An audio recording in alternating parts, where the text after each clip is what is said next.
And good evening. We are live on YouTube. We're going to bring in our Falcons fan groups as well on Facebook. So let me grab those real quick. Atlanta Falcons fans on All Falcons and Scott Kennedy Sports. It is NFL draft night. It is just after 8 o'clock, and the Chicago Bears are just about ready to be on the clock, and we are good to go. Welcome in, everybody. This is the live watch-along on the Falcons Podcast. So obviously we're going to be talking a lot more than just Falcons since the Falcons are scheduled to pick at 8. We will stay live through our reaction for the Atlanta pick. And if it goes for a while, if they trade down to 25, we might have to take a break because I don't know if my voice will last for 3 hours, even with Nick helping me out as much as he will. Nick, it's here. How you doing, my friend? Are you ready? I've actually got some pregame jitters. I was up at 3:30 a.m. this morning like this, ready to go. Yeah, no, I'm doing well. I'm excited to hang out, watch the draft and talk. So it's going to be a lot of fun. I'm definitely ready. All this work. I mean, I'm already starting to put together, 2025 people as well. So excited for that. Yeah, no, it's here. A lot of work and all the speculation can come to a close. I mean, this is probably, as you said it a few times, one of the more interesting, intrigue-fueled top of the first rounds that we've had for a while. So excited to see what happens, and shout out to the city of Detroit. It looks like they're putting on a heck of an event. The fans are there. They're wild. They're excited for the draft, and it's a good time to be a Detroit fan right now as well. So happy for them because they've had a lot of years of misery. Before the Bears actually are on the clock, and I would think it won't take long. I'm not sure how long they'll do the pregame festivities. Curtis Cases, where are you at, Scott? We started about 8:01. Good to see you, my friend. Welcome in. We'll try and get to some questions here beforehand. We're live. Appreciate everybody coming in early. Got some super chats. I want to take care of those first. Coach came in. He broke the ice. He says, "Good evening, gentlemen. Best of luck, Broncos and Falcons." All right, Broncos. What's your best case scenario? I've already told the Broncos for breakfast crowd my best case scenario is trade back, get a second round pick, get your quarterback, and another top 50, top 55 type pick as well, with a trade down. For me, that's best case for the Denver Broncos. Falcons, do the same. If you can move back 3-4 spots, get your choice of edge, and get another top 50 pick, that would be best case for me. So what do you think, Nick? I'm with you 100%. I think if you move back to 11 or 12, you still have a pretty good chance to have the very first defensive player in this draft class, which speaks to the offensive talent at the top as well as the lack of the defensive talent at the tippy top.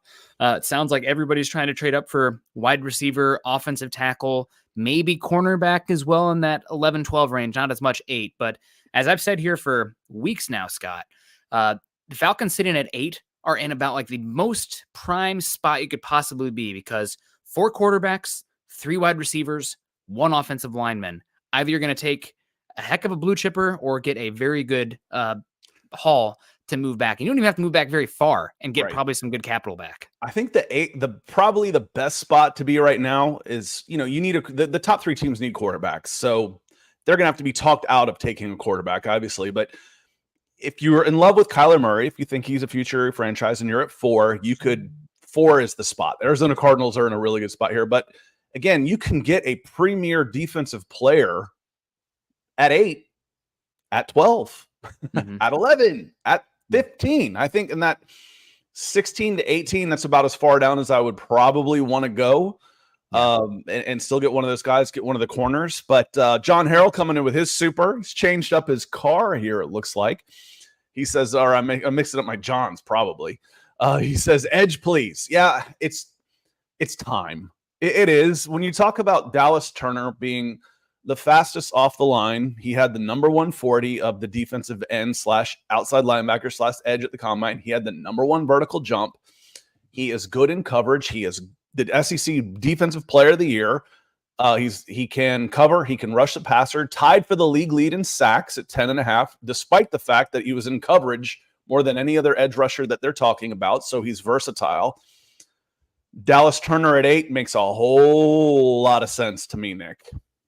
He does make a lot of sense. I mean, there is a little bit of projection there. It's kind of makes me nervous to draft a pass rusher who is not as purely dominant as a pass rusher as him, but we're talking about 8 overall. If he was, a Myles Garrett level prospect, he's probably coming off the board at 3 or 4. So He definitely makes a lot of sense for the Falcons. Again, I think I'd probably rather hedge my bets if possible, because I think Quinyon Mitchell, Byron Murphy, Leatu Latu are also like at least in the conversation. So if I could move back slightly and get a little bit more capital, maybe you then can move up for a quarterback if you love Michael Penix. It's been all that Michael Penix talk the last week for the Falcons there at 8. But Turner has been the odds-on favorite. I know that his odds for going today, the odds for him going as a first defensive player, I think rose. So it's better odds for him to go earlier. I don't know how the exact terminology is there, with somebody like Leatu Latu actually dropping a bit. So I think Turner is probably the odds-on favorite. I still think the Michael Penix thing is smoke to try and get somebody to trade up. If you want to trade back, and the Falcons would love to move back to 13 with the Raiders, you want to convince everybody that, hey, quarterback's in play here. You want as much interest drummed up. And someone came in comments like, no one is going to take the Falcons board. That's just silly.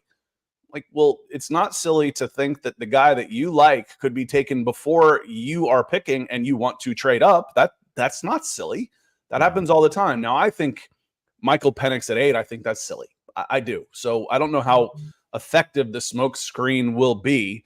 And that's really just about the only thing, knock on wood, we'll see, the Falcons could do that would just shock me. Yeah. Because if they took Michael Penix in the top 10 would be stunning to me. Taking him in the second round would be surprising, but taking Michael Penix at 8 would absolutely floor me. No way. No way that happens, Nick. And we're going to find out soon what the reality of it is. I mean, a year ago, it was Will Levis going number 2 overall, and then falls could be out of the first round. 2 years ago, it was, Malik Willis, top 10 pick. How many quarterbacks are going to go? And then we have the big fall there. So it's all going to be revealed in due time. It's always fun in the moment leading up the draft, to get hyped up and amped up about certain players going in some range. I don't see that. Well, reality is going to play itself out. So, take a step back, and we're here. The draft is here. Goodell's taking the stage right now. I see also Marshall Mathers, Eminem. So shout out. Detroit's really doing it good for us today. And we're going to have Caleb Williams announced here pretty soon. I think that would be shocking if we didn't have Caleb Williams.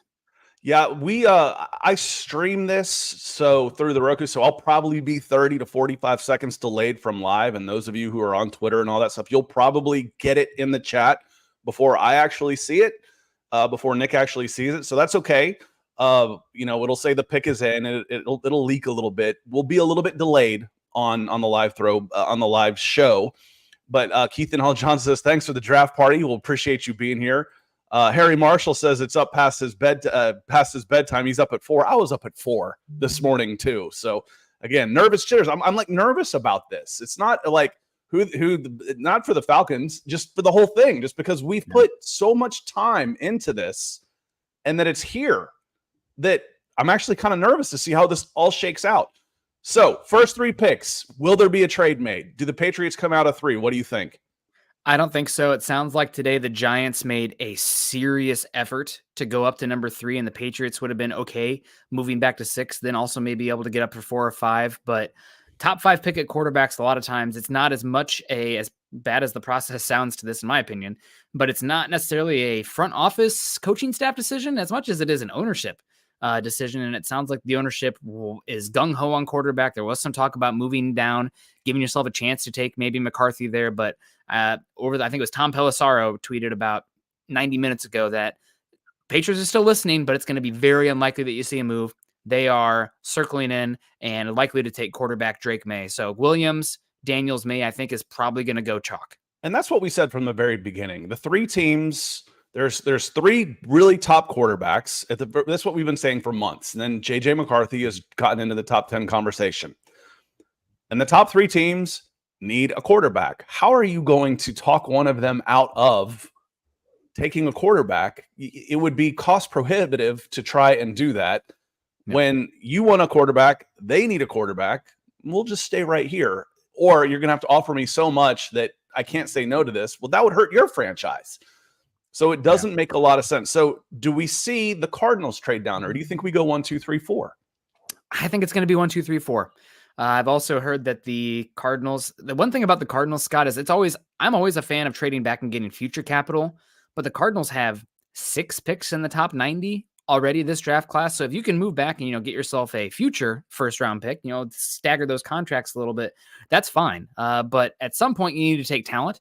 And I think a lot of teams are very hesitant to move out of the top 8 or 10 in this draft and miss out on the guys we've been talking about here. I think there's a clear line delineation. You might be able to, sounds like, Scott, you might be able to toss in JC Latham and Brock Bowers also into that blue chip category. But after that, teams aren't really wanting to trade out of that. So that's why the Giants are so interesting about trading up. And I think the Cardinals might just sit there at 4 and take the best non-quarterback available. I wouldn't fault them for that at all unless there was a crazy offer there. But after the top 3 quarterbacks, it's also sounded like the last 72 hours that teams maybe aren't over the moon of giving up a Godfather package for a McCarthy, for Nix, Penix. It sounds to me like maybe the Cardinals could be active on day 2. Maybe pair some of those picks together and move up some. There's talk today, actually. We won't be doing this show then, but picks 11 through 20, it is going to be an offensive tackle smorgasbord. I think probably if I had to set the line at 4.5, I might go over of those 10 picks being offensive tackles. Teams have been calling to move up, and they really want those guys. So I wouldn't be shocked at all. Commanders want to move up for a tackle. The Rams are interested in moving up for a tackle. Bengals might be up for a tackle. The Cowboys might be moving up for a tackle. The Cardinals would like to pair some of these picks up, maybe for a tackle as well, because DJ Humphries is at the end. They took Paris Johnson last season, but it's going to be a tackle palooza, the middle of the first round here. We sound strange as I'm drafting Michael Sunrise Ranquillo with number 8. That would be a pretty good pick. He might be my number 1 choice overall. I might trade up to get Michael Ranquillo. And then Patrick Wiltsey is in here. He says, well, my brothers on the Falcons side. Good to see you, Patrick. And as a reminder, I had to start my day this morning awfully early with Lion Coffee. We encourage you to start your day with Lion Coffee. Head up over to lioncoffee.com. They are a partner of the Falcons podcast. I had to hit it extra hard today because I was up at 4:00 this morning because I was excited. It's draft day. My wife's like, you okay? Something on your mind? I'm like, it's draft day. She's like, oh, okay. We've partnered with them, and you can get 20% off anything you order at lioncoffee.com except the 100% Kona or cases. But everything else, including the one I particularly like, I've got the empty bag here because I emptied it. It's a 2-pound bag of the Cafe Honolulu, which is the medium dark. 20% off with Go Falcons 20. It's in the description. The Bears are on the clock. Caleb Williams is smiling heavy. It looks like this will be the inevitable. I guess the very organized hit pieces done on Caleb Williams during the season didn't pay off, Nick.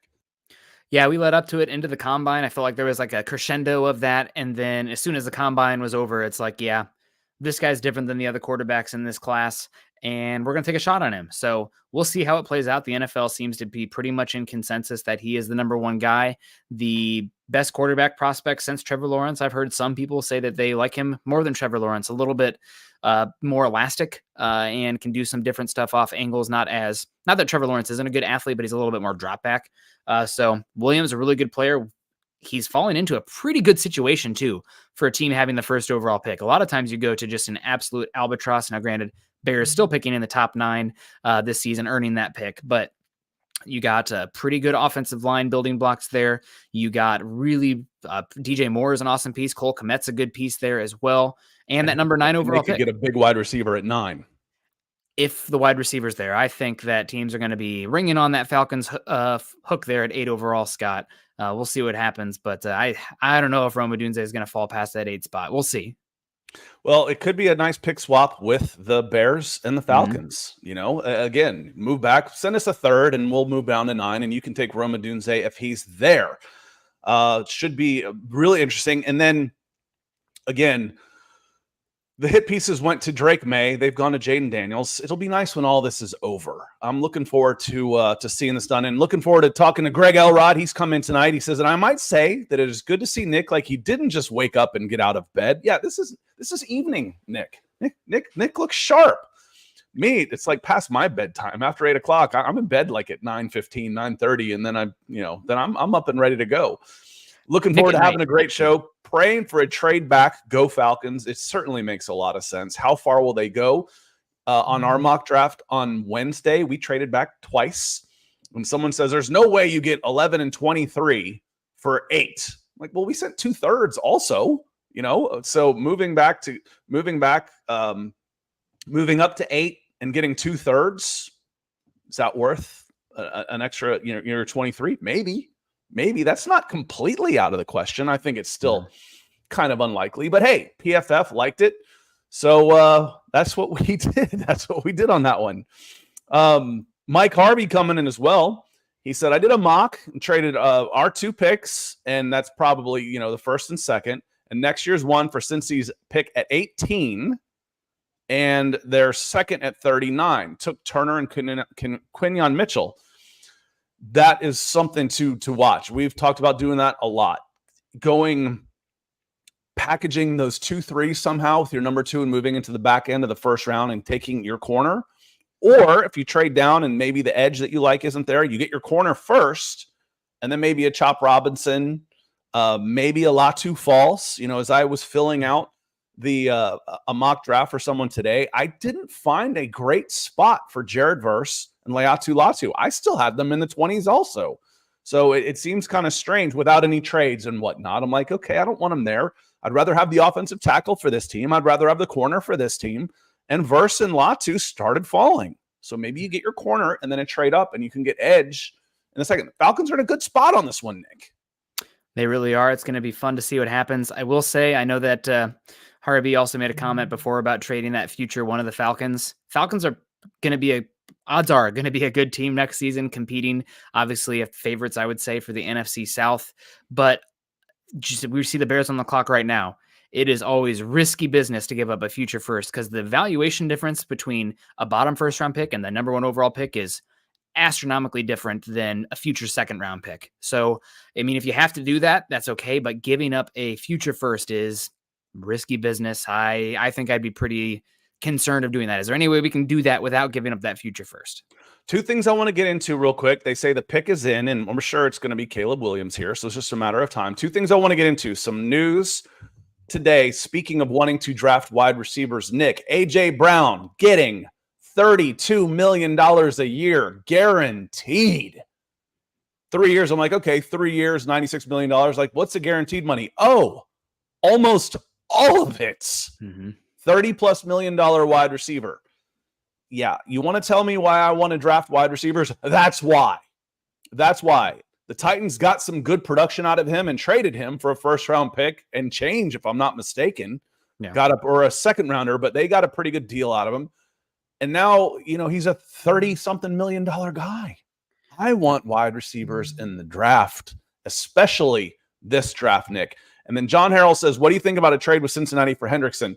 Hendrickson's base salary is just about $15 million. In order to try and get him, I think you would have to eat.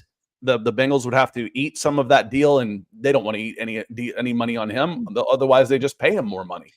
You just give him a new contract.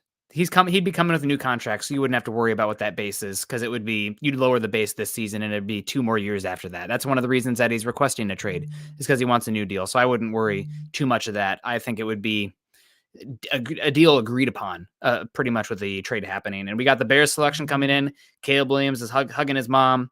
God bless him, man. It's always great to see these guys actualize and realize their dreams. So really awesome to see Caleb Williams here. There's been a lot of, conjecture about, his attitude or, his flamboyance or anything like that, but a heck of a quarterback prospect, can do pretty much anything from an arm talent perspective. Some of the arm angles and the velocity he can get into the football is pretty special. I think the Patrick Mahomes stuff, there is a little bit of that with the wizardry, but I always am skeptical to compare anybody to Patrick Mahomes. I know Nate Tice compared him to a young Drew Brees, because I don't think we give enough credit to Drew Brees as arm talent, considering how it fell off at the end. But the former tennis player, twitched up, can do a lot of stuff. And man, Williams, a heck of a player.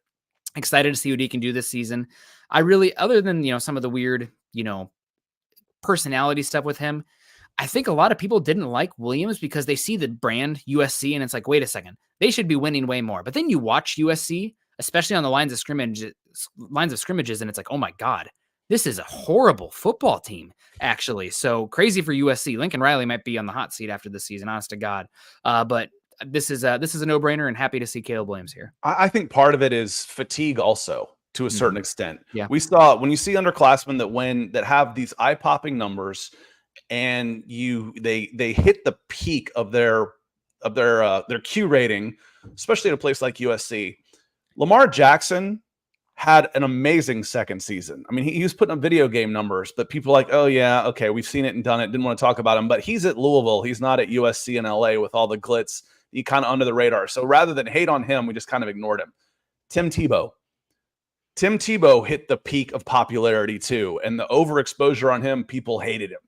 It's almost a testament to the fact that you have become that popular when you get that many haters. And he got basically an organized hit campaign on him, and he was still good enough. I do kind of like the Aaron Rodgers comp on him. That's with his ability to throw on the run and some of the things that he's able to do. Aaron Rodgers is one of the best throwers on the move that I've ever watched. And one thing I really think is underrated about Caleb Williams' game is his athleticism. Now, he's differently athletic than Jayden Daniels, who, hits the back of his drop if it's not there, can take off and looks like a gazelle.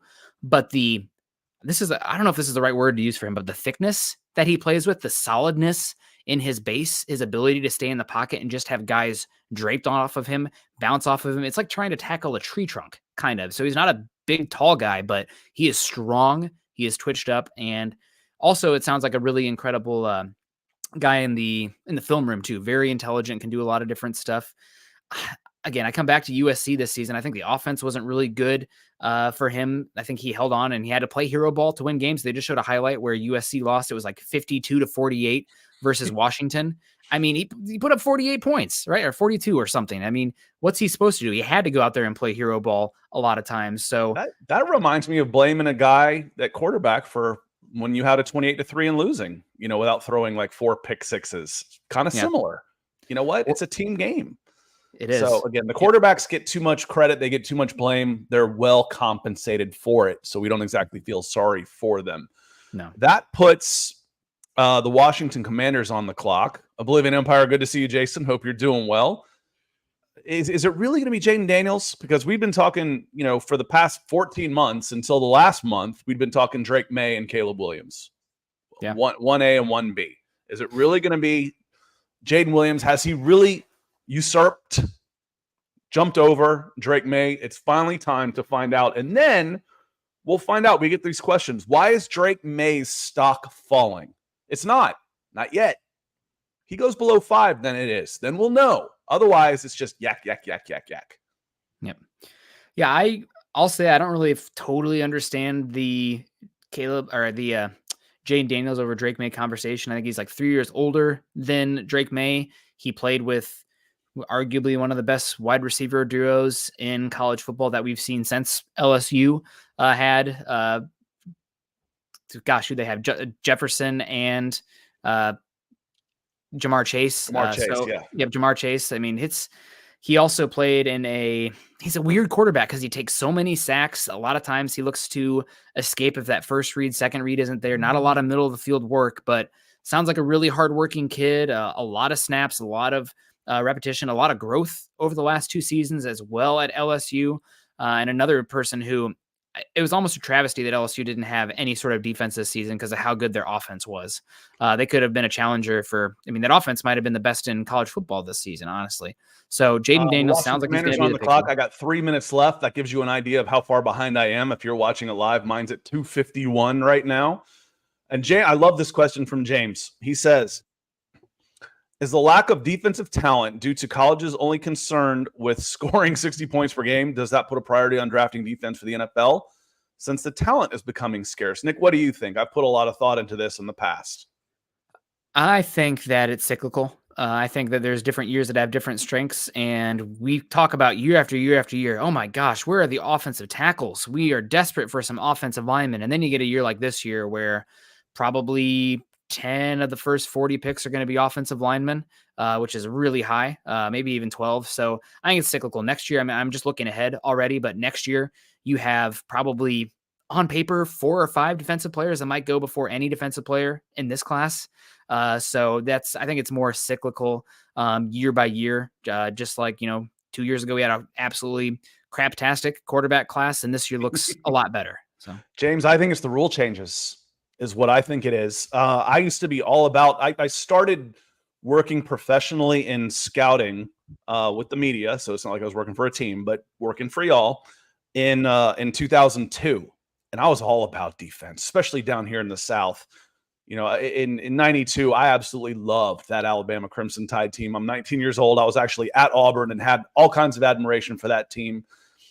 Defense, defense, defense. I came up with the phrase, you know, why don't you have tight ends from the South? Why? Because if you're big and fast, you play defense. Not anymore. I just talked about A.J. Brown getting $32 million at wide receiver. I'm going 4 wide on offense. Defenders aren't allowed to cover. They'll get a flag thrown on them. They're not allowed to hit. They'll get thrown out of the game.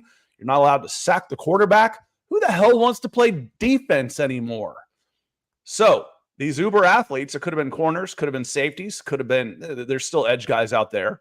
But if you are a wide receiver body / defensive back wide receiver body, you would prefer to go defense right now. So where are the top of these guys, Nick? I think this is an anomaly with the offensive tackles, quarterbacks, wide receivers. That's not going to change, and it is quarterback Jayden Daniels.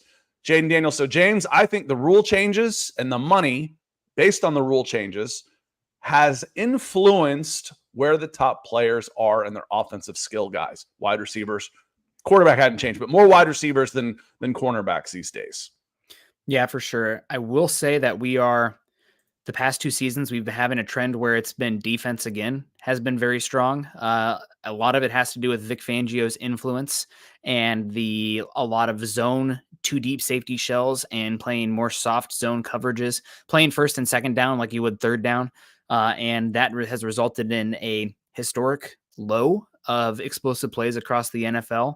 And it's just been really hard to score points. Now, some of that is because the quarterbacks have been really young this last season. We had a lot of backup quarterbacks too. So we'll see if that's just static noise from this last year or if it's a growing trend. But explosive plays are hard to come by right now across the league due to a lot of scheme and the analytics taking over and what works and doesn't work. So happy to see Jayden Daniels on the field. Like I said, a great story. Recruited by Arizona State, started as a true freshman, transferred to LSU 2 years ago. Good player last season. A lot of people thought a mid-round pick, and then, man, really just took off this year. Obviously, the Heisman winner, a lot of really good work. I'm curious to see what it looks like for Washington. They're going to have to figure out how to protect him, and he's going to have to figure out how to protect himself, Scott. I mean, you see him. He doesn't have the strongest arm in this class. He doesn't have the biggest body, but he can create explosive plays both on the ground and through the air. But man, he plays so reckless sometimes at the NFL level. And now he's going to be $1 million man, not college football, year by year contract. So he's going to have to figure out how to protect himself. And I mean, it's not fair to him by any means, but some of the deep ball kind of stuff with the running kind of reminds me of RG3, Art Briles stuff. And to see him go to the Commanders, just like, RG3 to Washington before, we'll see. But it's kind of funny how things like that line up. Yeah, he was one of the highest rising prospects of this cycle. Mm-hmm. If we go back to Thanksgiving, Jayden Daniels was just starting to get some chatter because of the season he was having. If we go back to September 1st, nobody's really talking Jayden Daniels, and here he is, the number 2 overall pick in the draft, which is why I don't buy into the, next year's quarterback class is trash yet. I just... Let's let it play out before we start talking about that. Give me till March 1st of next year before I start making judgments on that one. EJ, ready to come in. Judgment now. Huge super chat, my friend. Thank you so much for the support. He says, keep up the great work, guys. And why does the NFL insist on trolling their fans by insisting teams with early picks use all of the clock? Remember when they used to have contracts signed and the pick in for the number 1 pick before the draft even happened, and number 2 is already on the clock? And I don't know. I really don't with the drama on this. Is it because the longer I go, the longer the show, I've got a certain amount of commercial spots I have to get in? Whenever you have to ask, why does somebody do something, ask what's in it for them, and it's usually money. So let's think of it that way. We're paying these guys by the words. I don't know. I can get more. I can get more promos in and more money in there if I have the show go longer. It's money at the end of the day. It's a TV product. This is entertainment. I mean, this is going to be more watched than any NBA playoff game this season. And they're going to use their full-time slot and make sure they get all their ad money for it. So yeah, as Michael says, more commercial money. It's a business at the end of the day, and it's a spectacle. It's the pageantry of it. And Patriots say the pick is in. So Patriots looks like they didn't waste much time. Will be fun. Yeah, also, James says Roger Goodell needs to get his hugs in. Yeah, this is the only time where players are not irritated at him. So, better start off on a good foot. There was some news on him. You're not seeing the giant bear hugs because Roger Goodell had back surgery 3 weeks ago. That was some of the pre-chatter from the Ian Rappaport, the chef deport that I follow. I don't follow too many guys on Twitter, but I do have those guys. I've had them on alert since free agency. So I did want to talk about a point, Scott, that you talked about the quarterback class from 2025 being not good because guys can rise. I do think there is something to be said about the floor of the class and perception, because a year ago right now, we knew that Drake Maye and Caleb Williams were superstar prospects.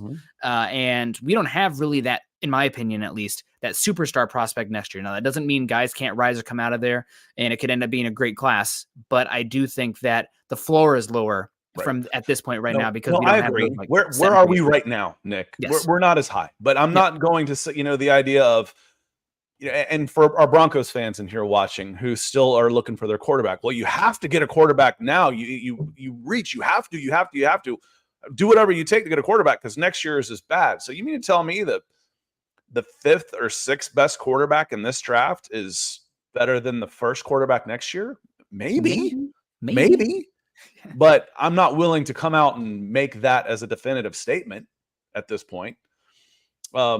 And right now, Joe the Trucker says Drake Maye going to New England. And the pick is in. That makes sense. I mean, if you're going to stay at 3, you're taking your quarterback, right? And, we've said for how long now? 1, 2, 3, quarterback, no trades. Was pretty adamant about this. How can you trade up for a quarterback in the top 3 with a team that needs a quarterback? You can't. Nick, you can't. Nope. Yeah, it's pretty hard. It was going to take a pretty incredible offer. And now the draft starts, Scott. So we have Drake Maye coming off the board to the Patriots. This is a unique spot because Drake Maye has probably the most work to be done for any of the top quarterbacks in this class. Came from an RPO-centric offense. He's the youngest. I think he's younger than JJ McCarthy too. And just a lot of erratic play, but the tools are huge. He's an awesome runner. I mean, I think it's EPA, but if you take out all the quarterbacks the last 2 seasons and their total EPA gathered, I think Drake Maye was 3 as a redshirt freshman last year. I think he was a redshirt freshman. So he is a very unique package of traits. That being said, do we trust the Patriots? I know it's a new regime there, but that offense on paper is absolutely horrific. The offensive line isn't good. The pass catchers aren't good. And he's somebody who a lot of variance, not a good landing spot for him. I feel bad for the May camp. I bet you he much would have preferred to have been in Minnesota, maybe even the Giants. I just don't know if there's a singular offensive infrastructure that is as bad as the Patriots are this season. Yeah, I like Dayball, but how far have the Patriots fallen when you said, oh my God, you don't want to go to the Patriots? Before this has been a crown jewel franchise for the last 20 years. Who is that now? Kansas City? Yeah. I mean, probably. How could you not? Their ownership's trash, though. Kansas ownership's City. trash. Drake Maye turns 22 August 30th, so basically start of the season. So he's 21 years old. He is one of the younger guys. He's 2.5 years younger than Jayden Daniels, Bo Nix, Michael Penix on the younger side. And someone to watch, this is somebody that could have one of those rises. Carson Beck at UGA, quarterback, physically speaking, and I hate making comparisons just based on how they look. When I think Carson Beck in my mind, I see Drake Maye as far as size, skill set, but I haven't watched a ton of them to know if that's even close. Where does Carson Beck, what kind of prospect is he? He's a Jared Goff. He's got a good arm, but he's very pocket drop back. He's going to have to win with his mind, where Drake Maye is a unit as a runner. You can use Drake Maye in the red zone and use quarterback option stuff and let him barrel into the end zone. You're not going to use Carson Beck that way. Carson Beck is much more drop back, cerebral, good arm. Make no mistake about that, but not the same kind of athlete and arm talent that Drake Maye has. But we'll see. I mean, that's not all that matters for the quarterback position. And I think Beck has a good chance. If I was betting right now, I probably would have Beck the number 1 overall pick next year at this point, with Shedeur Sanders right behind him. Really? Yep. I think he's the first quarterback next season right now, in my opinion. And usually the first quarterback is in line for being number 1 overall. Exactly. There's a But couple I remember other guys since we've been doing this, Nick, this is really our third full draft together. And, I've heard you talk about guys in April for the next year, and I haven't heard you do that once this season, really, as far as, next year. The 2025 defensive tackle crop is chef kiss. It's going to be a good group. I also really like Pierce, the edge rusher from Tennessee. I think there's a chance. I don't know if there's betting odds out there, but if I could get a ticket that has Tennessee having the number 1 overall pick in 2025 and 2026, the Volunteers, that is, not the Titans, I might do that because they have a dynamic edge rusher in Pierce, and then they have Nico, the superstar true freshman, who is probably going to be between him and Arch Manning in 2026 for the first overall pick. But there's some good defensive players in 2025. So far, the first 3 picks have gone according to script. And again, I wasn't convinced that Drake Maye was going to go 3rd, even though, that's what most people have said. And I'm like, okay, I get it. Nick's got a fan. But as James says, it gets very interesting. And we said at the top of the show, the Arizona Cardinals are kind of in the, no pun intended, but the catbird seat. Ari comes in and says, Nick is very handsome and insightful. Yes, he is. And shout out to Ari. And he's got a wonderful personality too. So if he wasn't married, I would start trying to pawn him off. So appreciate the super. Kind of funny story. I met Ari hiking backpacking by myself. My wife didn't go down, but I was backpacking to go climb Half Dome down in Yosemite, and met a couple guys, and we bonded over bear scat on the trail, and hung out and found out he's from Colorado, and just started talking Broncos ball. And now we chat pretty often. So good to see you, Ari. Hope you're doing well. And heck, we started about 2 miles down the trail, and I got into draft quarterback prospects. Like, have you heard of JJ McCarthy? What about Drake Maye? He's like, I don't really pay attention to the college stuff too much, but this is where this is my favorite. I absolutely love the draft and seeing all these guys. And Scott, the Cardinals pick is in. No trade at 4. So probably going to be chalk here as well. Probably going to be Marvin Harrison Jr. Yep. And then do we see our first trade?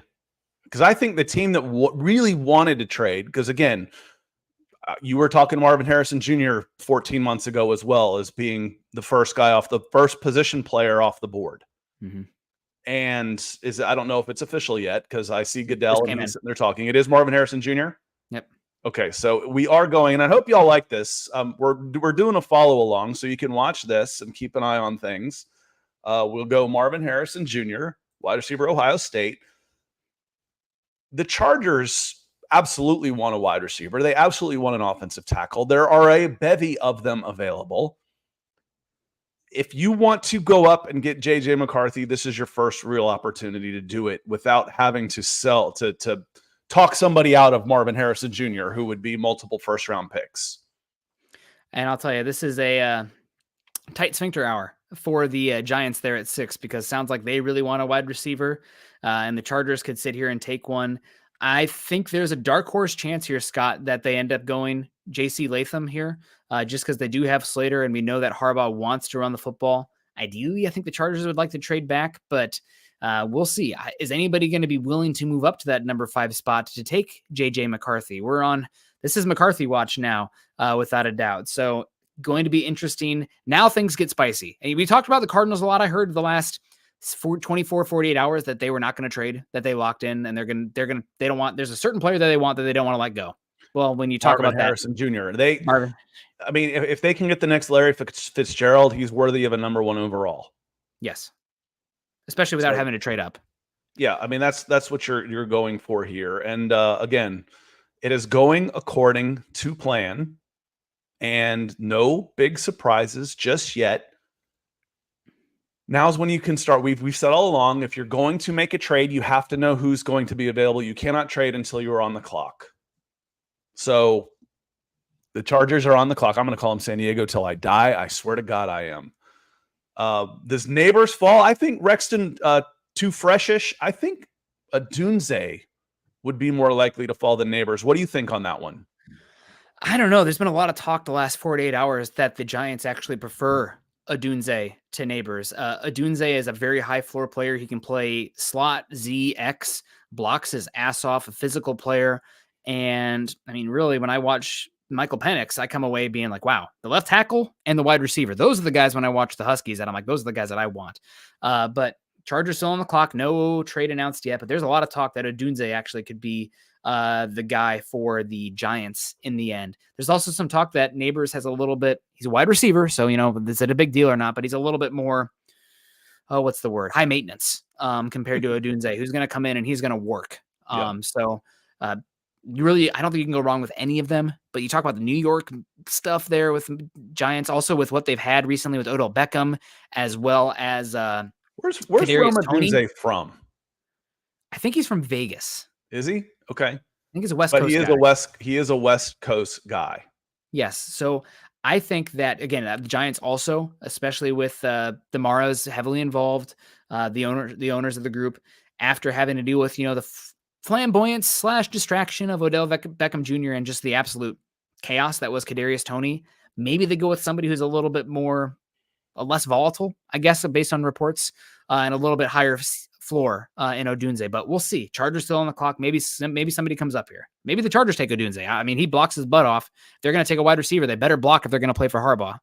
Rusty Moore has come in. He does not like these edges. He's got Tack McKinley. He's got Vic Beasley vibes. I do not want these guys. I get it, Rusty. I do. Mm-hmm. I want a hit at defensive end / pass rusher for the Atlanta Falcons. I can't remember really since Jonathan Abraham. I always want to call him Abrams because there's an Abrams and an Abraham. Jonathan Abraham. It's been a while. I feel like it's the last time you ever felt like, okay, this is somebody you have to account for coming off the edge. For Nabers or Odunze to be there at 8, 2 things have to happen: JJ McCarthy and an offensive lineman. So Joe Alt or JC Latham, like we've talked about, and JJ McCarthy. I don't think there's any way in hell JJ McCarthy ends up with the Chargers. If they draft him, they're going to trade. There's going to be a trade announced before it's over that the Chargers have traded out of the rights to JJ McCarthy for the number 5 pick, and they've moved down. I don't think there's any way in hell they're taking a quarterback here. Yeah, I can't see that happening. And the Chargers are picking, says Ian Rappaport and Adam Schefter. No trade is happening. So Chargers are picking no trade.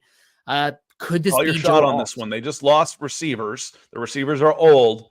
Malik Nabers. It could be Malik Nabers. But it's Harbaugh. It's Harbaugh, and like they've all just been talking offensive line. So, Scott, you give me a chance to talk about it. I think that even though there's a lot of wide receivers coming into the league every year, with how they're coming off the boards in drafts now, and with how they're getting paid, I think that elite wide receivers have surpassed offensive tackles in terms of valuation and positional importance in the NFL. I think it goes quarterback far and away, put them in a box. They don't even belong in conversation with anyone else. Pass rusher, and then pass catcher, offensive pass catcher. And then it's offensive tackle cornerback. But you have Amon-Ra St. Brown. He's a good wide receiver, but is he a better wide receiver than Penei Sewell as offensive tackle?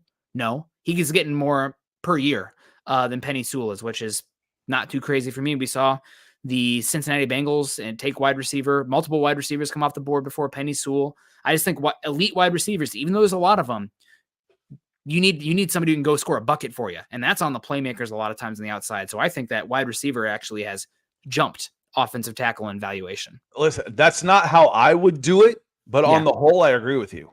How the league perceives it. Yeah, look how, I mean, it just as far as like, if 32 teams and you say, okay, rank your positions of importance, you would have, offensive tackle might get 3 or 4, and then, you end up ranking them, maybe quarterback. And I agree with you. Wide receiver, look at the way they're getting paid.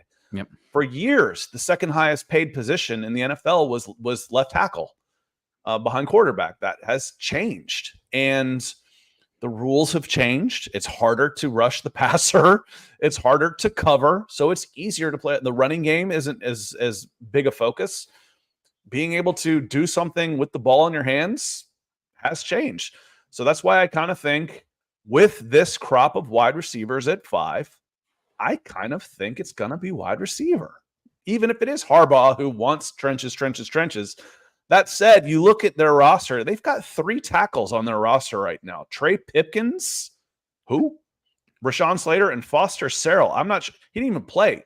So they Trey Pipkins and Rashawn Slater both played the whole season, but are they looking to upgrade on Pipkins, who was a 50th ranked offensive tackle by PFF last year? Are they looking to upgrade there? Yeah, certainly possible. Hopefully we get that pick coming in here soon. We got Tushar Patel coming in saying, how are you boys? How we feeling? We're feeling good. It's Thursday. It's the first round of the NFL draft. It looks like it's a beautiful night in Detroit, and things are really heating up right now. So really fun to see what happens here with the Chargers on the clock. I haven't seen anything announced just yet, but it should be coming down the tracks. Yeah, and as far as I feel like Harbaugh, my gut would say offensive line, but again, LA/San Diego Chargers, and yeah, they were AFL. That was before my time. So my initial impression of lasting ones is San Diego. Dan Fouts and Eric Coryell, West Coast, Eric Coryell, receiver, but it's Harbaugh who's bringing that Big Ten rushing mentality. And, he had it at Stanford. He had it with San Francisco. That offensive line makes sense for him, but we've just, kind of talked ourselves into it. And then, as Mike says, the Giants could go wide receivers. They absolutely could. And if they don't, this is a good trade spot. And I'm hearing it is Joe Alt here. We will see if that comes out. I'm waiting to see it from Schefter as well, but haven't seen that yet. Schefter did tweet that in recent weeks, the Patriots and the Vikings made a real push to see if the Chargers had any interest in trading Justin Herbert. The answer was a very quick and flat no. No way it's happening. $140 million dead cap. I mean, honestly, forget the dead cap. Justin Herbert. He's good. He's so talented. He's so young too. Still, I think people don't understand like how young he is as a player. So yeah, Chargers coming in with Joe Alt, first offensive lineman off the board. Yeah, I am curious to see what happens with the Rashawn Slater there at left tackle. Do they move him to right? Do they move Alt to right? But yeah, Joe Alt. I mean, Jim Harbaugh is going to do what Jim Harbaugh does. They probably can find an offensive line later. And shout out to Joe Alt. Joe Alt broke my heart about 4 or 5 years ago, Scott, because he is the son of longtime NFL offensive lineman whose first name escaped me right now, also Alt, who went to Iowa. And Joe Alt was also heavily recruited by Iowa, and he chooses Notre Dame instead. Obviously, not a bad decision here with the 5th overall pick. But yeah, Chargers going offensive line. And I talked myself out of it. I really did. Your first instinct's usually the right one. I talked myself out of it. What is your nature, right? That's the question. Like, what you look at these Harbaugh teams. wants an offensive lineman. Yep. Everywhere he's gone, the teams have gotten tougher, and they've been able to run the football, and they're able to protect, and they grind you down. I mean, you talk about. Go ahead. No, you're up. Sorry.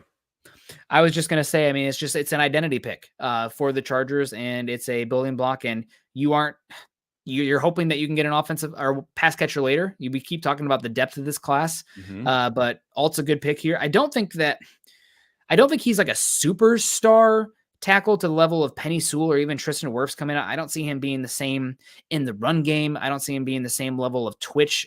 Also don't see him with the same level of flexibility. What is he, 6'9"? I have sometimes some issues with offensive linemen that high, but he's such a technician. He's so smooth.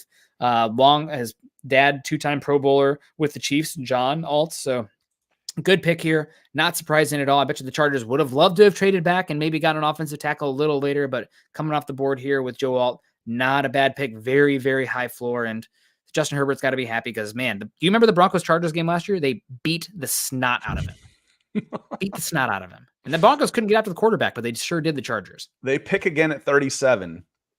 And that's where you get your wide receiver. Again, I've talked about why do I not want a receiver at 8? Because I want wide receivers in the second round. In this draft, I want them in the second round when I can get somebody else. Now, 6 or 7 needs to be JJ McCarthy if the Falcons are going to have a crazy choice. Otherwise, if Malik Nabers and Rome Odunze go off the board here at 6 and 7, I think 8 becomes really a no-brainer. I think it's absolutely edge. 6 or 7 ends up being JC Latham. If basically it's got to be, there's 2 picks left. There's 2 left of the premier offensive players. There's 2 left. Malik Nabers and Rome Odunze with 2 picks to go. Yeah, we're on JJ McCarthy watch here still. The pick is in. I had heard Rome Odunze the last 24, 48 hours. But I think of Brian Daboll and I think of that 10 personnel, shotgun, throwing it down the field, trying to hunt for explosive plays. Malik Nabers is the better player. I mean, I really like Rome Odunze too. I've been obviously banging that drum, but I think with how you want explosive plays, I think they'll go Nabers here. I don't know. Either of them is a good pick. You really can't choose. Do you like chocolate ice cream or vanilla ice cream? Yes. Give me both. But that sounds racist. Okay, strawberry or banana. I don't know. It's I'm good. just teasing. But yeah, we'll see how it goes. They could go quarterback here. We've talked about that. This is a sneaky team that could go quarterback because they've got 1 year left of Daniel Jones's contract. That's it. And having a quarterback in line makes sense. And James likes Odunze better than Nabers. And Rome has to be gone. And Curtis says, I have a strong feeling that Atlanta is going to select a wide receiver. I mean, again, when you're seeing wide receivers getting $30-something million, you understand why you might want to stack those guys up like Cord would. It's just, again, it depends on how much different do you value these guys, because edge is the bigger need. Pass rush is the bigger need. But I'm not reaching for a guy. If I've got a guy that's significantly higher on my board at 8, I'm taking him that soon. I might switch it around a little bit. But the thought process is, like I've said, when we get to the second round, there are so many wide receivers there that I like that I'm like, but I already took a wide receiver. I say it all the time. Yep. So here comes the pick. It gets real interesting. And as Greg says, are you guys going to go to commercial right before the Falcons pick? It's just that I've grown used to it through the years. Why not? We'll talk Lion Coffee right before the Falcons pick. So I don't have my glasses on, but I could read him. I could read his lips say Joe Alt. Do we have an idea who it is? It's Nabers. Yeah, that makes sense. So far we're 6 for 6 on these for the most part. I miss Joe Alt-ish, but it makes sense. Now is a time, if you're the Minnesota Vikings, if there's no trades, you are in a great spot to get your quarterback at 11. Now is when Sean Payton starts twitching. This is when the guys at 11, 12, and 13 are starting to twitch. 7 is up for grabs. 8 is up for grabs if you want your quarterback. Yeah, without a doubt. And I think 7, if Joe Alt was here, maybe it's a different conversation. It could be Rome Odunze here as well. That'd make a lot of sense. In the end, we were kind of like JJ McCarthy. I guess he's going that high, but it doesn't really make sense. I think he's a little bit more mid-first round kind of guy. And now you have 3 of the non-quarterback blue chip guys off the board. So if you're just following the blue chip board here, Scott, the next pick would be Rome Odunze. You do have Callahan as the head coach now of the Titans, and they've really prioritized the offensive line, and they brought in, obviously, Bill Callahan has been the incredible offensive line coach for just a number of years. But do they have to use a premium pick to get a really good offensive line when you have that good of an offensive coordinator? Maybe you look to go playmaker as well, especially with Brian Callahan coming from the Bengals, who have prioritized the pass catcher over the offensive line with premium picks for the most part. This is Odunze talk as well. If it's not trade back also, then I think we're on JC Latham watch. So Odunze or Latham or trade back. Oh, 7 obviously becomes really interesting. I think if it's Rome Odunze at 8, it's Dallas Turner or trade back. All of the talk about Sean Payton loving JJ McCarthy, we're about to find out if it's baloney or not, because this is where you can get up without giving the farm away to move up some. Yeah. To get up to 3 or 4 was going to be prohibitively expensive. Yep. To get up to 7 or 8 isn't. It's not going to be too expensive. Yeah, so we're sitting here. I think if I am the Titans and I want offensive line, I'm calling the Broncos and the Vikings and be like, please come up, because I could probably still get, Latham or Fuaga here. I would go with Rome Odunze, but like I said, they're still on the clock. We haven't seen a trade yet. I think it's got to be between Latham and Odunze. The way you're seeing wide receivers get paid, I think you take Odunze. Yeah. I mean, we've had him as the higher prospect all along. I know how much you have loved Rome Odunze. And that's going to put McCarthy on the board. My question, here's what's interesting. My question is, if the Falcons thought they could get J.J. McCarthy at 8, would they have signed Kirk Cousins? Maybe. We'll see how far J.J. McCarthy drops. You know, if he's is he this year's Will Levis, you know, where he ends up going 30. All of a sudden, we were talking about him being number 2 overall. Remember that discussion? Okay, well, that has flown away. Remember all the talk about Sean Payton wanting to give up the farm to move up and get J.J. McCarthy? That has gone away. So we're getting close here. Clayton says it's hard racing. It's interesting. I'm super intrigued as far as this goes. I promise you my reaction. I can't promise you. My reaction is going to be very different than it was in 2021 and 2022, where I basically just went, I was pretty pissed at those 2 picks with Kyle Pitts and Drake London. Just at the time, they just didn't make sense for the team. And it was the narrative around this is a win now move with Kyle Pitts. I'm like, you're out of your minds. This team has no offensive line, no defense at all. A 35-year-old aging quarterback, and this is a win now move for a tight end. Come on, be serious here. Let's see. Talking about someone, I want to hit the I'm going to hit some of the chat here. The baddest, he says, I'm taking Rome hands down.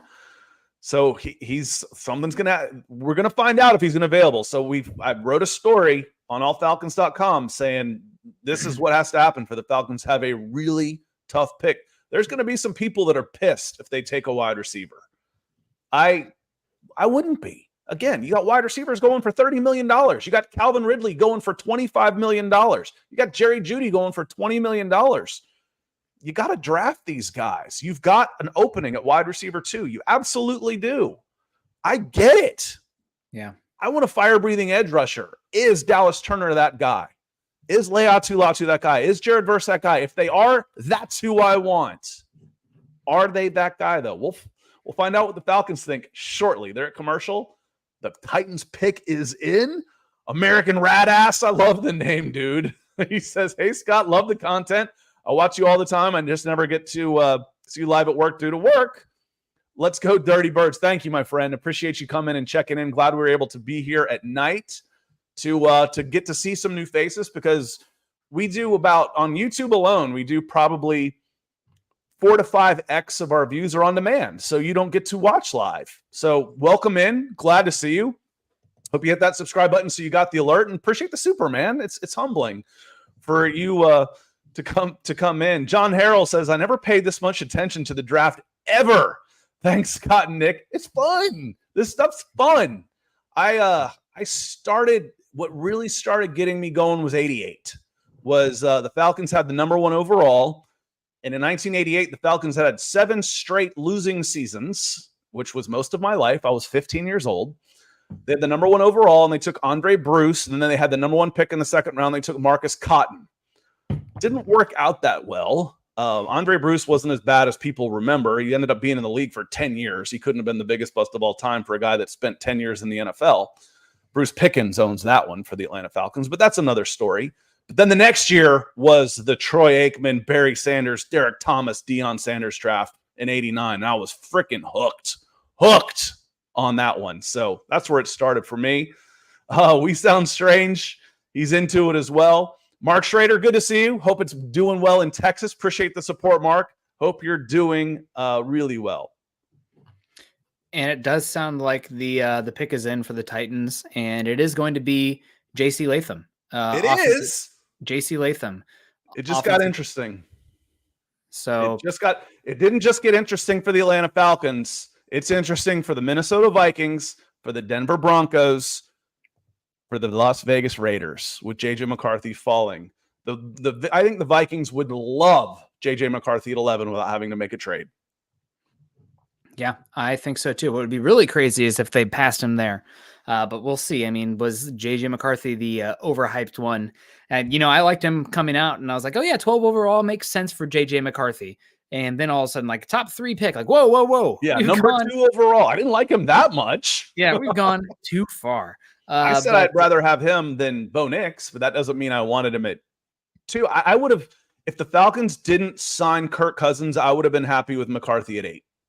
I would have been satisfied with JJ McCarthy at 8. I love The athleticism and the arm are top notch. He's 29-1 as a starter. I like JJ McCarthy. I really do.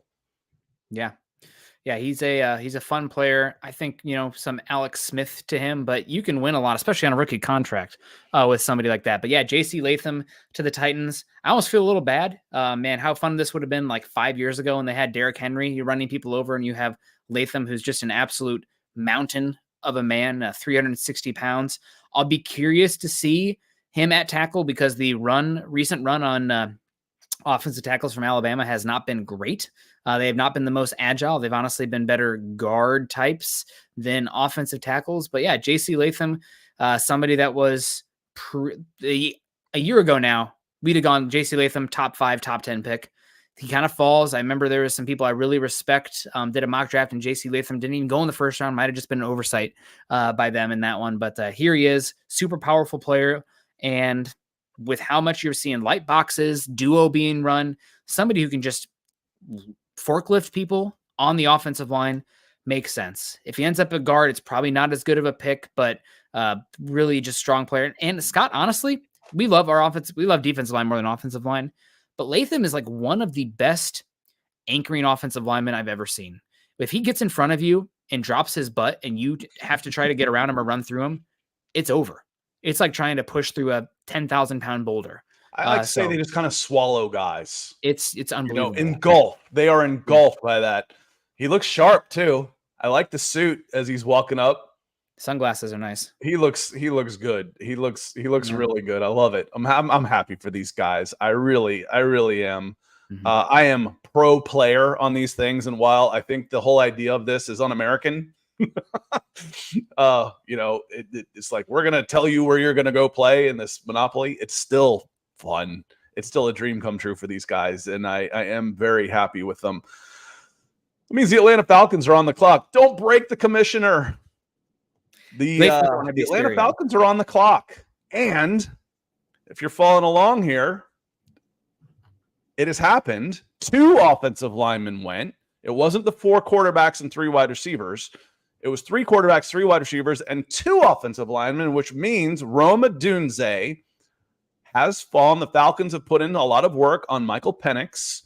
They did not work out Rome Odunze when they did the private workout with Michael Penix. It makes sense. What makes sense to me the most is a trade back. Here it is. Nick, there seems to be this synergy with the Denver Broncos and Atlanta Falcons since we started working together. Yeah. The Broncos are going to trade up to number 8 and take JJ McCarthy. Well, Scott, if it is what I think it is, I'm going to be curious about your reaction here. But it sounds like the Falcons pick is in, and it's a wow, man. It sounds like it is going to be Michael Penix.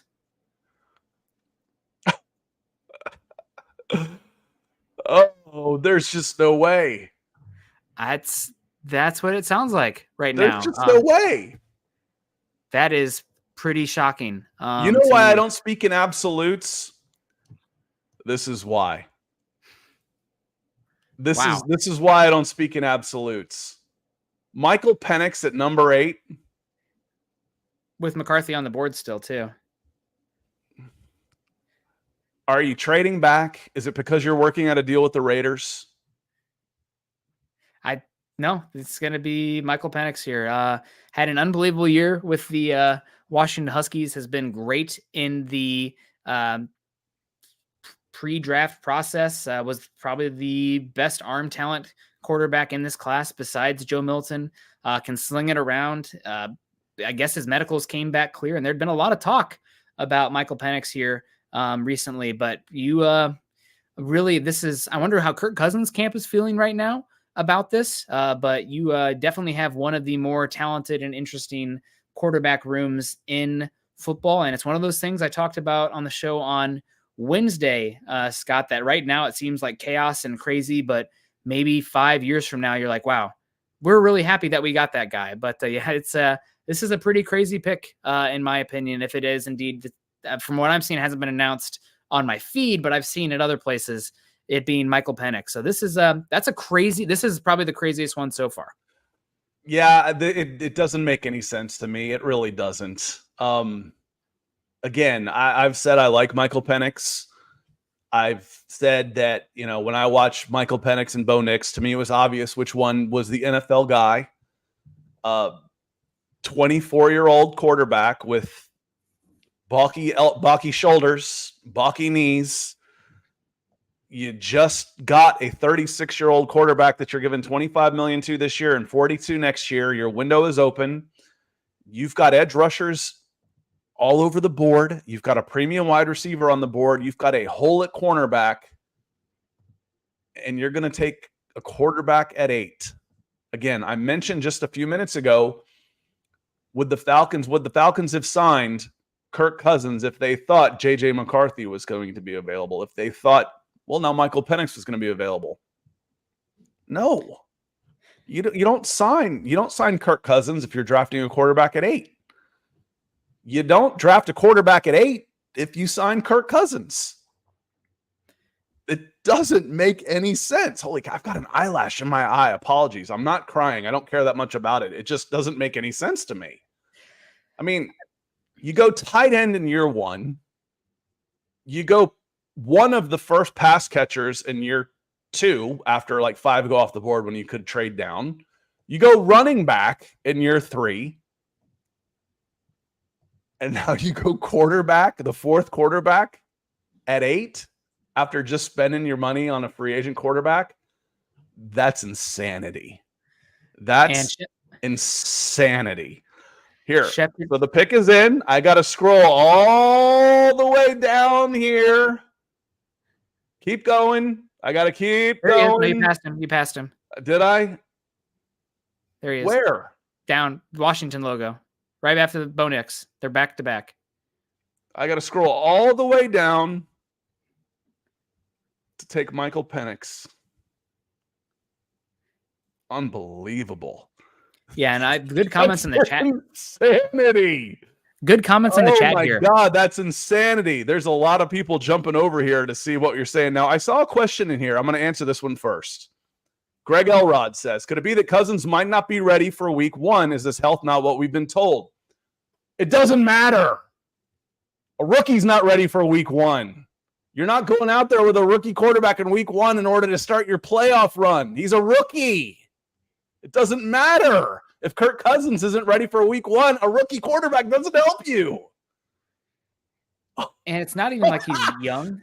I said that whatever they did couldn't surprise me. I was wrong. Crazy. This is shocking. This is absolutely shocking. Stunning. Now, is it just me? I don't think I'm alone. I don't think I'm alone on this, Nick. I like Michael Penix, but this is an insanity pick. It is a lot, and the Bears running to the podium right now. Their pick's already in. This has got to be They took Rome Odunze. It's got to be Rome Odunze. Couldn't believe their luck. Yeah, that was a quick. They did not use the full clock. I still think there's got to be a trade coming. I'm not convinced that there's not a trade coming with the Raiders. Yeah. I mean, the board's just falling. Minnesota might have McCarthy fall right into the lap. Wouldn't it be crazy if they took Bo Nix then? But yeah, we'll see what happens here. 4 quarterbacks off the board. The Falcons go with him. Adam Schefter tweets out that Raheem Morris absolutely loved Michael Penix. Yeah, it's a pretty shocking pick here. The thing that, and chat's really good at this too, for pointing this out, but Michael Penix is going to be 24 years old, and you're probably hopefully only to start him 3 years from now, right? 2 years from now. So he's going to be 26, 27 years old by the time he takes the reins. So yeah, it's a pretty crazy pick. Now, I don't want to just be totally negative here. Penix has a huge arm. Let's be real. He can throw it as well as anybody in this class in terms of velocity. And we got back-to-back Washington picks here. It is Odunze to the Bears. He had an unbelievable season, and a lot of teams fell in love with Michael Penix, the person, over the draft process. So I think this is pretty high for him. He looked like more of a general accuracy player. But Yeah. If you hit on the quarterback, if he ends up being a franchise guy, Scott, we'll look back 5 years from now and be like, okay, it was worth it. But there's a lot of risk, and it doesn't really make sense with the Atlanta window, in my opinion, right now. I mean, you spent all that money for Kirk Cousins. Aren't you in the now? Yep. And that's the thing. And again, why don't the Falcons have a pass rush? This is why. Oh, man. Again, we have a trade. I'm still not convinced there's no trade. We have a trade now. Okay. But it's 10. Vikings coming up from 11 to 10. So they're securing the guy. This has got to be JJ McCarthy. JJ McCarthy. Yep. So we have 10 for 11. I guess there's a chance it's Bo Nix. Should we hang out till the Broncos go? I mean, I should probably go over to MHH or those chat. You're not supposed to. They're signing off after the Broncos pick. So should we stay here until 12 or the Broncos trade back? What do you think, chat? Because EJ says Falcons with the shocker in the top 10. And as several in the chat have said, we've turned Falcon into a verb and a noun and an adverb. They falconed this up. They're falconing again. And it's nothing against Michael Penix. Again, the medicals scare the hell out of me. You're talking about a 24-year-old quarterback who's had 4 season-ending injuries. That's enough for me to knock him out of the top 10. I wouldn't want him in the top 10, even if the Falcons didn't get Kirk Cousins.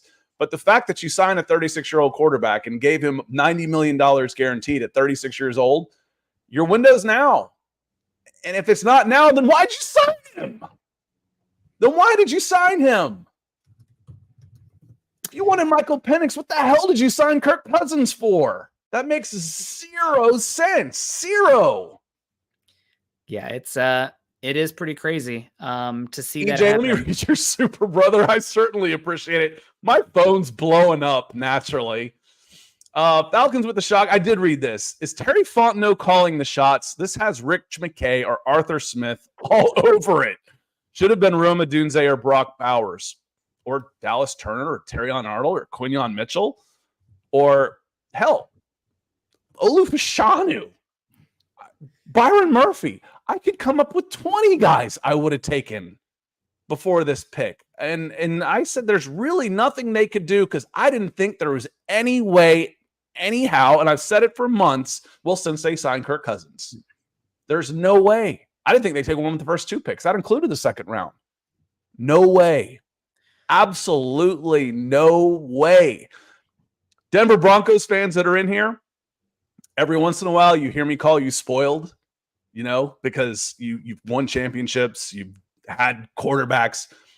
This is what I mean. This is the kind of stuff Falcons fans have to deal with on the reg. Doing stuff like this that makes zero sense. 0 cents. Yeah. And we do have the compensation. We do have the compensation for the Jets trade. The Jets get 11, 129, and 157 for 10 and 203. And Scott, I think you probably know the pick for the Vikings here as well. It's JJ McCarthy. Sounds like it's going to be JJ McCarthy. Yeah. I would have rather had JJ McCarthy than Michael Penix, but I wouldn't have taken JJ McCarthy at 8 after signing Kirk Cousins. I would not have gone quarterback. No way. Yep. Yeah, that's pretty crazy. It's pretty crazy. But again, report Diamond Rattler says Raheem Morris loved Penix. I know in the moment it feels weird, but you might not have a chance to be up here again to take a quarterback. And if you adore him, this is putting your you-know-what on the chopping block here, where if Michael Penix doesn't work out down the line, you are fired. It is pretty. It's not, though. I mean, it gives you a runway of like 5 years. How long do you know? I don't expect him to start until 2026. So how long do I have to figure out before he works out or not? Well, and the thing is, I don't want to hear the Jordan Love, but I want to cuss on this. I really do, but I'm not gonna because I really appreciate having I don't want to hear the Jordan Love crap. I don't want to hear it. Fair. Look at Jordan Love. We sat him for a decade, and then he came out really well as a first-year starter. Jordan Love in his 4th year in the NFL would have been better in the 4th year if he'd already played 3 seasons.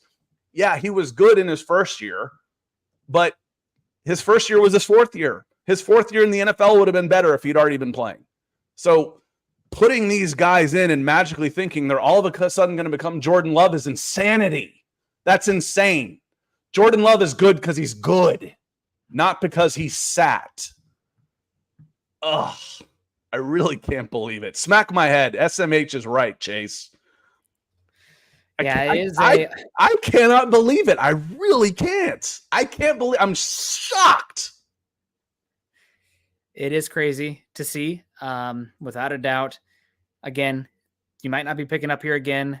And if he ends up being a franchise quarterback, it's not going to matter. But yeah, what's going to happen when Turner wins Rookie of the Year this year? I think it'll probably be one of those defensive backs. I don't know. We'll see. It's one of those, but I think that's one of those guys. Falcons fans, who did we watch this year? We watched Jalen Carter getting all the praise that he got this year. We were watching Jalen Carter. Year before, I was keeping an eye on Kyle Hamilton. That was who I wanted in that spot. And we kept an eye on Justin Fields. This year, it's going to be Dallas Turner. If Dallas Turner turns out to be Will Anderson or even close to it, it's going to be one of those things that comes up. I can carry a grudge. I was talking about Andre Bruce earlier. I still bitch about the Julio Jones trade. We can get into that later. Just the overpay there for a team that didn't need wide receiver. They needed defense. They needed a difference maker on defense, or several when you give up 5 picks. They better hope one of these defensive guys. What happens when Terrion Arnold becomes Sauce Gardner? Dallas Turner becomes Will Anderson. You pass on that guy to put a quarterback on the bench. It's insane. That's insanity. Yeah, it is wild to me. It's again, maybe I'm just trying to balance out a little bit. It is a shocking pick for me. I think this is definitely more shocking than the Pitts pick because of just how things are set up. Long term, after you move Julio Jones, kind of makes sense to kind of reset on that position. But yeah, we are going to find out here about Penix in 3 years from now, right? But you definitely have a position. Maybe the Achilles isn't as good. Why would you sign him then? I don't know. I'm trying to find logic. There isn't any. There isn't any logic for this move. It's completely 100% illogical, other than he was the number 1 guy on our board and we went with the best player available. BS. It's insane. Yeah, it's insane. And I'm reading through your chats, and I get it, y'all. The chat's pissed. There really isn't any justifying this move. There really isn't. There's just not. Not when you had Kirk. I mean, not when you signed Kirk Cousins. No. There's just not. I could have gone after one of the free agent edges then. And why didn't you can't sign Kirk Cousins and make this move. You just can't do it. You can't. And they did. They did. Goodness. Oh, yeah, the chat has blown up. That's for sure. I just I'm going through trying to find some comments on this for anybody that says, okay, well, this is why it makes sense. I mean, I do my best, Nick, to try and think of every possible scenario, and I can't come up with anything. Like I said, I rarely talk in absolutes. This is why. The minute you say there's no way that it's going to happen, it happens. I worship at the altar of Murphy's Law. You can't make this pick. You cannot make this pick. What do we see now? Do we see a punter next round for the Falcons because they loved his personality or something? I don't know. He was at best the 5th quarterback on the board. I mean, he has a really good arm and he tested well, and he probably the best throwing session of all the quarterbacks at the combine. It still is pretty shocking to me overall, but it's going to be interesting. We got Chris come in, says chat's going to be pissed no matter who the Falcons get. They drafted Dallas and it becomes there we go, not drafting from Georgia. Yeah, I mean, it won't be universal though. This is universal. This is unanimous. You're going to get discussions on both sides no matter what. Rusty doesn't want an edge. He wanted one of the wide receivers. There's people that wouldn't have want one of the wide receivers because you've gone 3 skill players. There isn't anybody that says this was the wise move. No one. There's no one. Because it's not. It's just not. If he turns out to be, that's how every pick is, Nick. I get that. That's true. If he turns out to be this, that goes for every pick ever made. if he turns out to be this, then it was worth it. Then what are we doing here, man? That I can say that for every single pick. That's true, but I will say the quarterback. If I took Joe Milton in the third, I could justify it the same exact way. This is a reach. This is a reach for Joe Milton because of his inconsistencies. But if he turns out to be great, then it was a great pick. Well, no shit. Yeah, that's true. I think it's a bad pick. It's a bad pick. Could turn out to be great. We know that. That's every pick. Yeah, this is a bad pick. That's their own evaluation is different than ours. That's for sure. But we will see what happens here with the Vikings now on the clock. The Vikings pick is in. It's probably JJ McCarthy is what I've seen. I haven't seen it from Schefter or anybody. Yep, there it is. JJ McCarthy going there. Vikings move up, and they don't give up very much. And also 10 picks in. Scott, we talked about it earlier, shifting off of we can come back to obviously Penix as well. But 10 picks in and 0 defensive players off the board. So, yep, there goes McCarthy to the Vikings. Good for him. That's probably the best fit. I guess actually Michael Penix goes to the best offensive infrastructure. Robert Lee says, I wouldn't have picked Penix at 8, but it's not the worst pick. A kicker or tight end would have been terrible. Robert, I promise you there'd be less belly aching about Brock Bowers. Getting picked here. And I would have had the same reaction if it was Bo Nix. I would have had a similar reaction to JJ McCarthy. It just doesn't make any sense. This isn't about Michael Penix so much, though I said for my own evaluation, his medicals scare the crap out of me. He's 24 years old. He's had 2 season-ending knee injuries, and he's had shoulder injuries as well. That scares me enough to knock him down into the second. We took him in the second round yesterday in a mock. This is the same reaction I would have had for any of the 3 quarterbacks that could still go in the first round. Penix, McCarthy, Bo Nix. It just doesn't make any sense to drop $90 million on 2 years on a 36-year-old quarterback and draft the fourth quarterback. It doesn't make any sense. It really doesn't. I don't get it either, but we'll see what happens. Fortunately for the Falcons, because of all the moves that you've made here. I found him. I found the one. The one. He's happy for it. Screw you. McCarthy sucks. Bo Nix sucks. Penix is the best QB in the draft. That's why you guys aren't in the NFL. You guys are a joke. I found the guy. There has to be somebody. I mean, there's 2 million Falcons fans that are online on Facebook, according to Facebook. There had to be somebody that was going to come in here and cheer this. I mean, I knew it would be. You're the guy. Congratulations, Joe. Welcome in. Appreciate you finding us. And I'm happy for you. I really am. I think this is a mistake. I think if you wanted to go quarterback in this draft today, you shouldn't have signed Kirk Cousins. That's what it's about. Michael Penix, I was okay with quarterback. It doesn't make any sense right now to take Michael Penix when you just spent $90 million on Kirk Cousins. $90 million guaranteed. Doesn't make any sense. Yeah, it doesn't make sense. I guess on the positive, the Falcons go into last season with arguably the worst quarterback room in all of the NFL. And now they have 2 quarterbacks who are far and away better than either option you had last season. So I would be curious after the fact, and we talked a lot about Raheem Morris and Terry Fontenot. There's no way you make this pick without Arthur Blank having heavily influence as well. So to be a fly on the wall, or what we're going to find out after the fact with Arthur Blank and what the process was here for this pick is going to be interesting. I found it I thought it was more, I even did I'm going to put on the aluminum hat here. Somebody trade up for Penix because we're going to take him. Crazy to see it happen here though, for the Falcons. Again, I know, Scott, it's all hypotheticals, but if he ends up being a great franchise quarterback and that's how you evaluated him on your board, there's a chance that he was the number 1 or number 2 quarterback on your board after your process there. Now, does that mean they're going to be wrong? Possibly. Definitely possible. But pretty darn crazy. Also, shout out to anybody who bet the under on the Vegas line for Penix, because he was at 32.5 along with Bo Nix.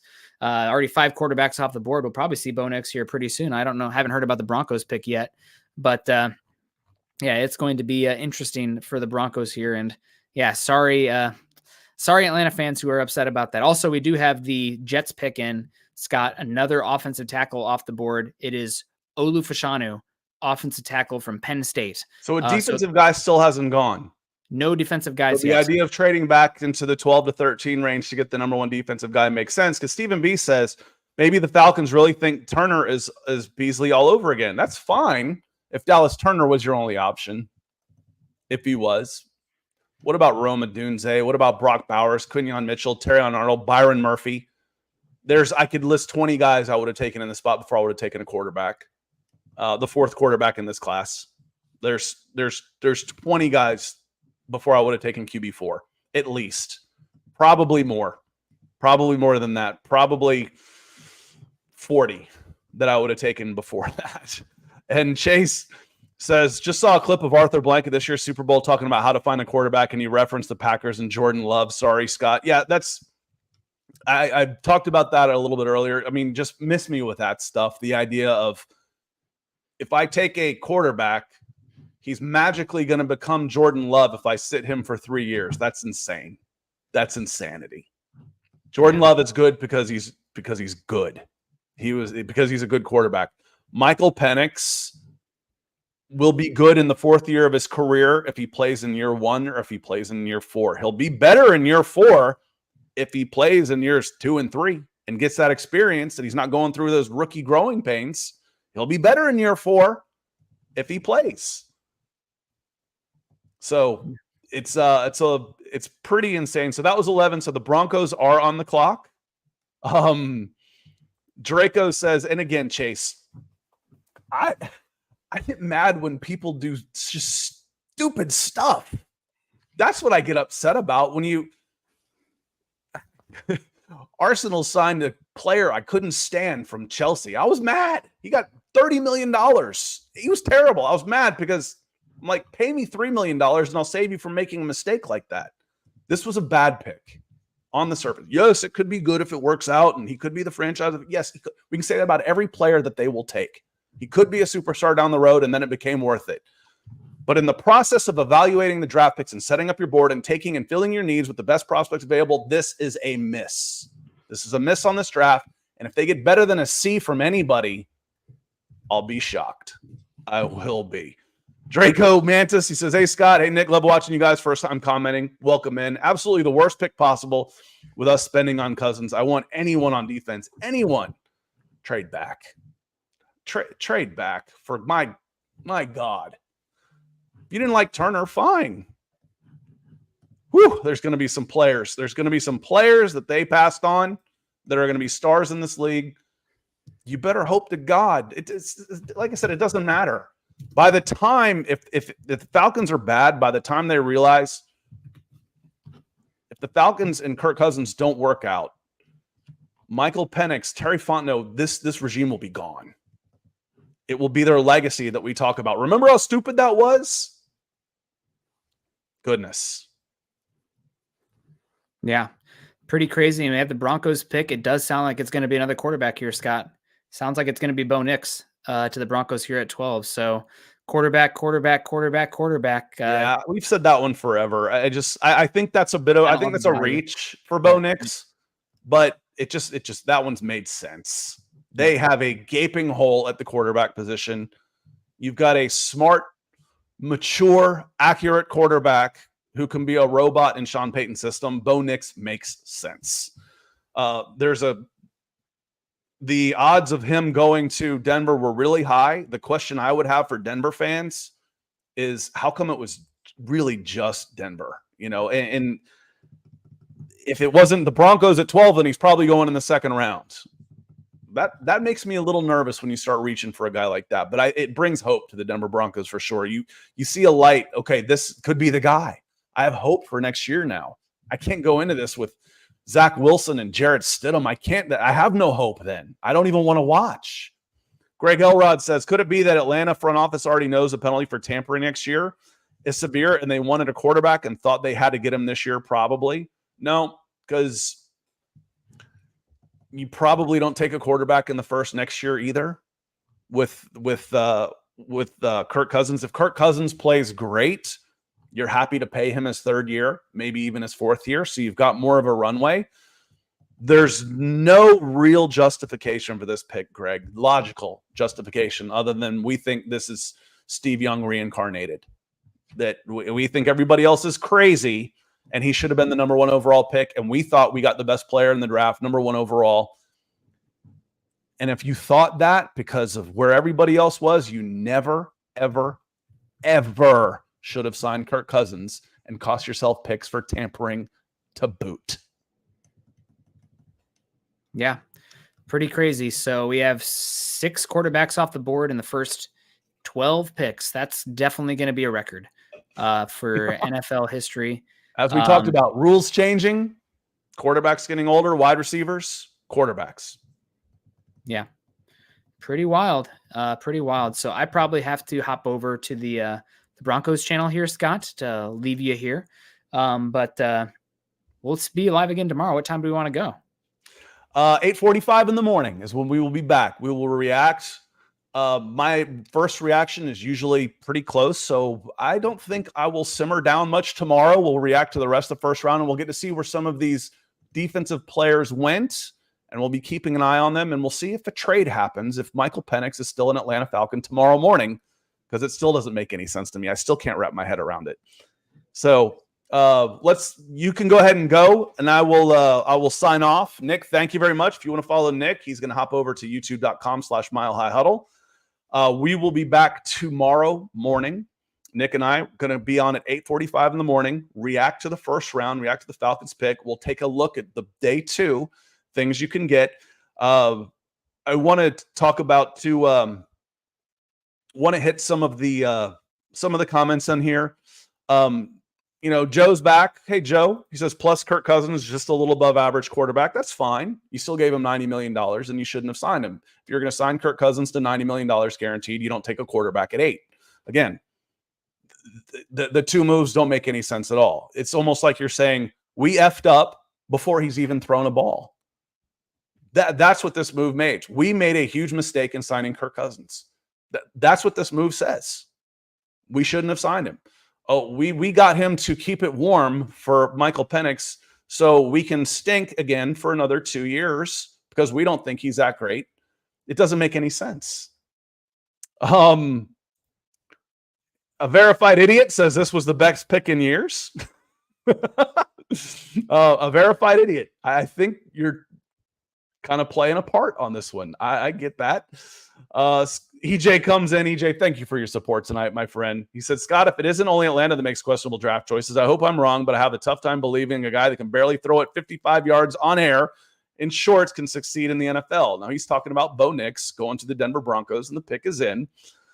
And, you're going to look for a lot of crossing routes. You're going to look for some speed to try and come in and try and hit guys in motion because, playing that downhill game with Bo Nix just isn't great. Now, he had some good accuracy downhill because he's playing with Oregon against non-Oregon teams. His talent was considerably better than who he was facing.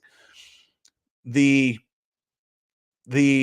optimist in me would say that he improved in his years from when he was at Auburn. And negative, I would say, when he played against SEC defenses, he was awful. We'll see. But I can understand this pick. In fact, I've been predicting this pick for Bo Nix to the Denver Broncos for a while now, just because it makes sense. I don't love it, but it does make sense.